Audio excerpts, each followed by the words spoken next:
Good evening and welcome to the People's Platform. Writing is a powerful tool that generates connections, invites reflection and critical thinking. It enables us to expand our own perceptions about our inner world and get a glimpse of the lived realities of others.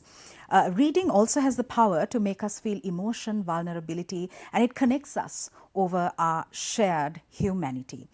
Tonight's guest is the joint winner of the 30th Gratiaen Prize bestowed by the Gratiaen Trust, founded by Booker Prize winner and promoting Sri Lankan creative writers. I'm so pleased to welcome to the studio Chiranthi Rajapaksa. Good evening. Lovely to have you here with us and congratulations on your win. Thank you, Sonali. It's lovely to be here.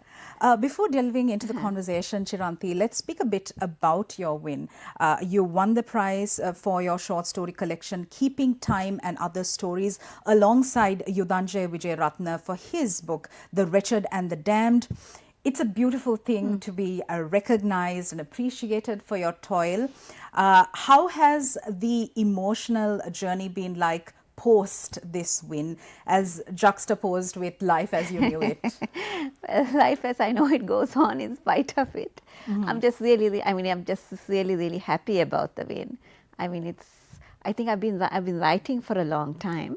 So writing is often something quite solitary. It's something you do on your own. And a lot of the time you don't actually know whether the things you write, whether anybody feels a connection on reading it or what effect it has for other people. So this is getting a prize like this, I think, is really a big affirmation and a big encouragement to keep writing. Absolutely. And you were shortlisted Yes. Before this for your book Names and Numbers. Yes. Speak a bit about that as well. So this is Names and Numbers was my first collection of short stories. It was published in 2017 by Pereira Hussein Publishers.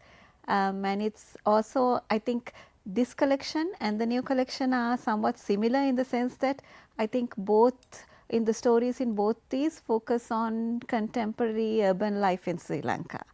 And I think they all center around everyday incidents. So I think there's a similarity that way. But I think the new collection maybe has changed somewhat in style. Yeah. All right. So speaking about the themes that you are most drawn to, you speak about things like identity, ethnic strife, war and conflict in Sri Lanka. How are you drawn to these areas and thematic areas? I think probably like most writers who write fiction, it's not that I consciously decide these are certain things maybe that I'm going to focus on. But I think maybe you write, like often when I write, it starts with some sort of incident or some sort of thing that I want, something that I'm curious about or something that I might be angry about or moved about. I mean, so all these things, it starts with some kind of incident like that, which develops into a story. So in the process of writing the story, you often figure out what kind of theme it's on, like say, for example, I think in this first collection, Names and Numbers, many of even the title story, Names and Numbers, it's about a family that's planning to leave Sri Lanka because of various ethnic issues at the time. So it touches on themes like that. All right. Chiranthi, I would love for you to read an excerpt from your new manuscript, award-winning manuscript. Please sure. Go ahead. Okay. And before you do that, if you could give some context to the short story. Sure. So I'm going to read from the new collection, Keeping Time and Other Stories, which is still unpublished. So I'm going to be reading from one of the stories called Boarding House. And this story is about a young woman, Ambika, and she's working late and she's come home and found herself locked out of her boarding house. And she's waiting and she has nowhere to go. So she calls a friend to come and pick her up. And now she's waiting on the road for her friend to come. And this is the extract. It takes place later towards somewhere in the middle of the story. Okay. So, Ambika stood well back from the road, trying to make herself invisible. She could still be seen. Her butter yellow sari made sure of that. Shashikala had said she would come to collect her in about 20 minutes' time. Wait there, she had said. There was a slight suggestion of rain in the air, a whiff of something. A breeze blew across the road, stirring up piles of newspaper and an empty fish can which rattled. She hoped it wouldn't rain. What time would Shashikala come? She would probably come with her husband. Ambika had met Shashikala's husband only once, a few months ago, when he had come to pick her up from work. He was a silent man who had looked slightly impatient at Ambika's chattering. Would he look impatient today? Akka! She jumped. She turned around and the figure was almost next to her, a dark silhouette. She could hear someone breathing and the smell of burning, and she almost screamed, stepping back, the impractically sandaled feet stumbling over the ground. Akka, wait, it's me. He held out his hands, offering something, a plate. It reminded Ambika of the way she made offerings when she went to the temple. But the plate held not fruit, but something fried, the smell of food. We had some left over and I saw you standing there. I thought you would like to have, you always buy from us. She stopped. Her eyes were adjusting to the darkness and she could make him out now. A flame flickered, lighting up his face, the boy who always served her when she went to buy dinner from the shop. She had never noticed his face before, perhaps because he was always running around giving the customers orders. The paper plate was within reach. He reached forward. She hesitated. Then she shook herself. This was just the boy at the shop, the one she spoke to every day. She took a piece. It was paratha, still hot, not long off the pan. It tasted wonderful. Take some more. He didn't ask why she was standing on the road, and she was grateful for that. He seemed to think it perfectly normal that she should be there, that she should of course be standing on the road in the butter yellow sari that she had started the day in. And as she ate, some of that normality seemed to rub off on her too, and the road was not a place of ghostly shadows, but just the road outside her boarding, the road where she walked every day to catch the bus. Beautiful. Thank you. Thank you very much. Chiranti, speak to us about where you draw your inspiration to write stories of these realities of people whose lives you do not lead. Okay, that's an interesting question. Inspiration, I'd like to think of it as like more like a curiosity. I think most fiction is trying to imagine living as somebody else. So I think it often starts with curiosity about maybe somebody else's life, or about something you can't understand or you can't explain, or even sometimes emotion like anger, or at something that you like, things that happen that you wish you could change. So I think a lot of it starts from that, and then slowly some of these things become stories. Like if I have to say, for example, one of the stories in my entire story collection, Keeping Time and Other Stories, the title story Keeping Time is about someone who works, makes a living mending watches and works with his hands. So I was curious about somebody who might lead a very different life from the one I did. So I think it just comes out of curiosity and wanting to explore certain things and trying to understand certain things. Chiranti, writing, and indeed creative writing, can be a very powerful political tool, a very powerful advocacy tool. In your opinion, when you write, do you also see this? Do you also want your writing to be a political tool? I wouldn't say exactly a political tool. Okay. But I think it's inevitable that in the process of writing, you inevitably end up commenting on certain things through the writing. Because I write fiction, like I don't write, at least this collection is fiction. So I think if you're writing as a political tool, that's more the area of propaganda or non-fiction. But say for example, one of the stories in this collection, Keeping Time, it's about a man he's stressed about a job interview the next day, and there's a loudspeaker from a temple going on all night, and then he gets really angry and he tries to deal with it, but there are people telling him, no, you should not oppose this, obviously, because it's a religious thing. So there are things of it raises questions about religion and what is right and wrong, and the power exercised by all these things in our lives. So all those things do come in, but but when I was writing the story, I was just telling a story.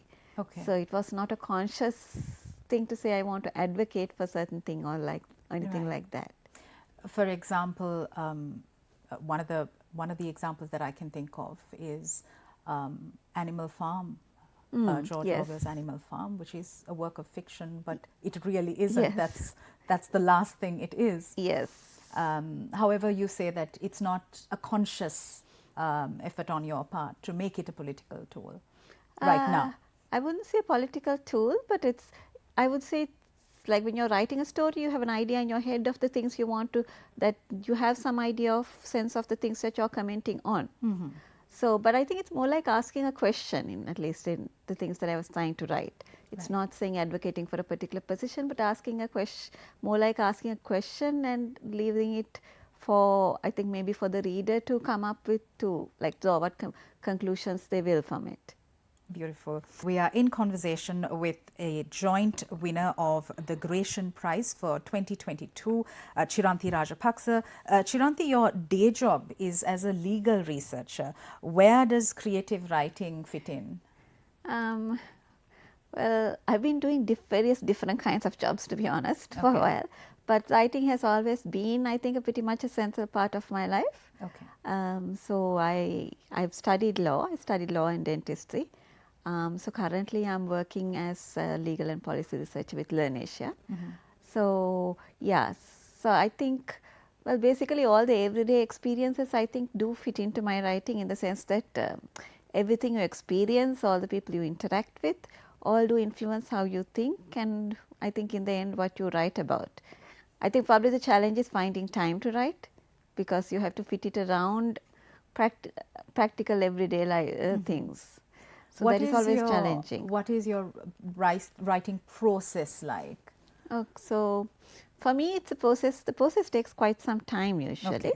So when I'm writing, usually I like to try to finish a first draft, and as I said, the stories usually come from some sort of incident, and I don't have a plot beforehand. I wish I could. I know some people do, but it's something I struggle with. So I kind of figure out what the story is as I'm writing. So, and after doing a first draft, I usually like to keep it away for a bit, like a couple of months, and then come back and reread it. As I try to read it as an outsider, which is really hard to do, and then I reread it and try to edit it and try to see what works and what doesn't. Okay. Okay. Chiranthi, let's speak a bit about the English literary space in Sri Lanka. We've had a Booker Prize winner last year, Shehan Karunath Tilaka. Yudhanjaya Wijeratna won this Gratiaen Prize along with you. Do you think that Sri Lankan writing in English has come of age or is coming of age? Well, yeah, I mean, I'm not quite sure what that actually implies, but I'm just really, really happy, because I think Sri Lankan writing maybe is finally getting the attention that it's always deserved. And so it was just really nice that Shehan Karunath Tilaka got the Booker Prize, obviously, because I've been a big fan of his work for a long time. And I think it's just nice to see writers getting recognition and getting publicity, but I think there has been Sri Lankan writing for a while in Sri Lanka. And I think even this time the Gratiaen, I mean, it was nice even in the Gratiaen shortlist this time there was a lot of diversity. There were 2 poetry collections, and then my one which was short stories, and then Yudhanjaya's which was a novel, speculative fiction, though I don't like putting things into genres. And I think one thing, something commented on by Ramesh Gunasekar in the citation was that, I mean, they selected 2 winners this time, and he commented that it showed the varied ways in which it was possible, which writers in Sri Lanka are writing about Sri Lanka now. And I thought that was a nice comment, because my collection is short stories and Yudanja's is fiction, is a novel, and I think in style it's probably they're very different works. But we are also both looking at Sri Lanka in different ways, and I thought that was really nice. And there is a lot of writing coming out.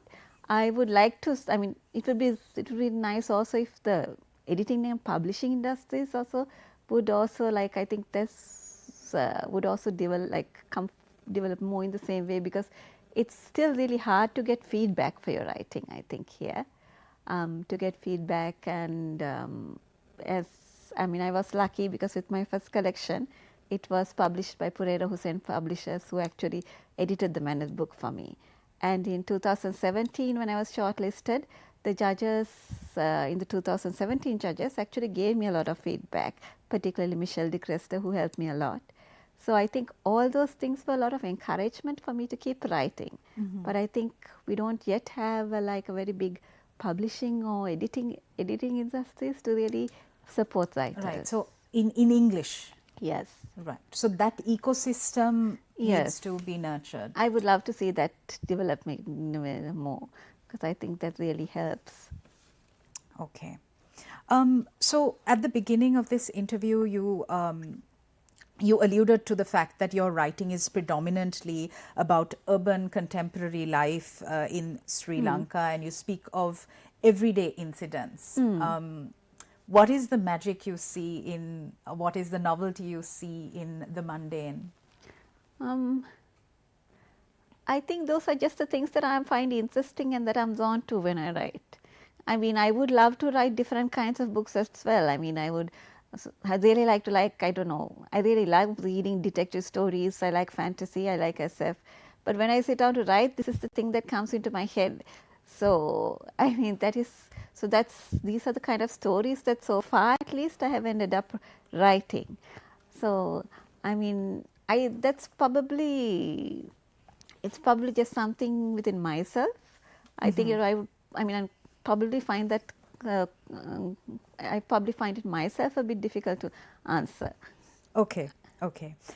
Since you said that the publishing and editing aspects need to be nurtured, especially when it comes to Sri Lankan writing, do you think that the state has a greater role to play in uplifting the creative writing industry in Sri Lanka? If so, what role can it play? What are the mechanisms that you think need to be put in place? That's a bit of a tough question to answer. I honestly don't know actually that, because I don't know in detail how it functions in other countries.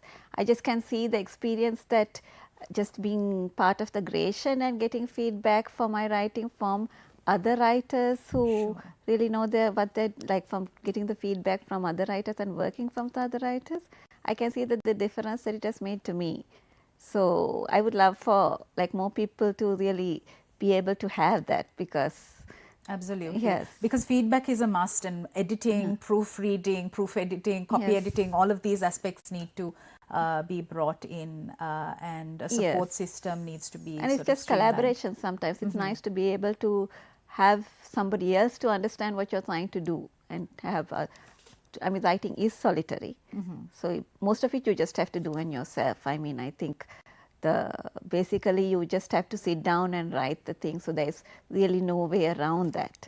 But when you're later in the process, when you're trying to actually refine it and improve it, that's where the support of others can be useful. Matters. No, absolutely. Talking about the importance of creative writing as an escape mechanism, children need to be taught the magic of reading. How do you think an appreciation for or love of literature and the arts needs to be inculcated in children? Well, I suppose I can only comment from my experience. Absolutely. Mainly.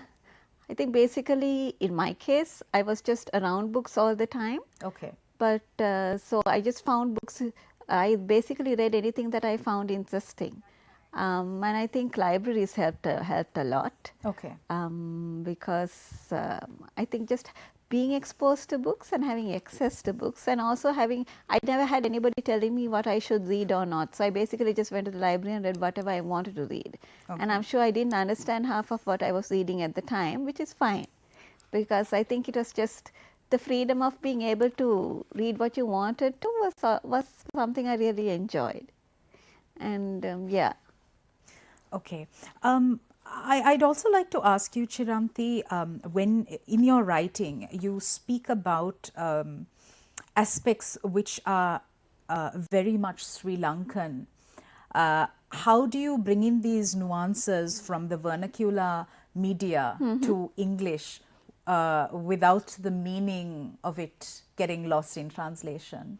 That actually is a big challenge, and I don't myself know how successful or not it is. I guess that readers have to judge, because you're often, well, obviously we are right. The book is written in English, but the conversations, everything that I'm writing would actually in reality probably take place in 2 languages, or maybe sometimes in Sinhala, sometimes in English.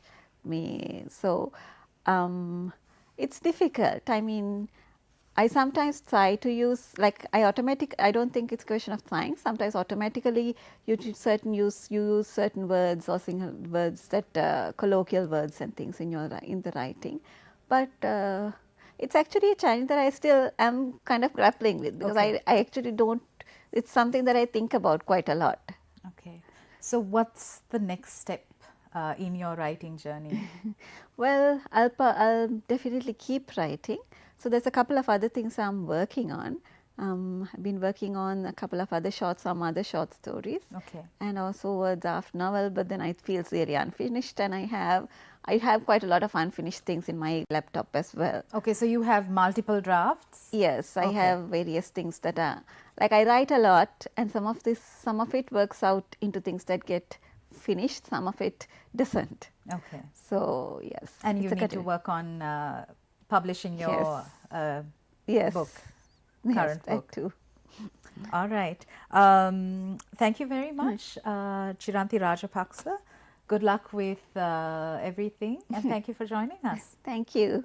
It was great to be here. Thank you. Absolutely. Thank you for watching us. We'll see you again next week with the single edition of the People's Platform. Have a safe weekend. Good night.